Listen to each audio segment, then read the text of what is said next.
سلام بچه ها، من لولیم، یه دختر با مزه و شیطون. اینجا بهترین دوستم پافیه. ما قراره با هم کلی ماجراجویی بکنیم. آماده ای؟ پس بیا بریم. پافی نگاه کن چه بادکنکای قشنگی داریم. وای لولی، من یه بادکنک آبی دارم، یه بادکنک بنفش. وای باد بردشون تو هوا. منم یه بادکنک قرمز دارم، یه بادکنک زرد. وای پافی نگاه کن، اونا دارن میرن بالا. چه روز قشنگیه پافی، خیلی داره به من خوش میگذره. بیا با هم پیکنیک کنیم. این شکلات ها مال توه.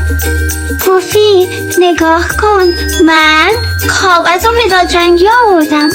بیا نقاشی بکشیم. وای پافی نقاشی چقدر قشنگه. تو یه خرس با مزه کشیدی، منم نقاشی تو رو کشیدم. وای شد یه نقاشی عالی.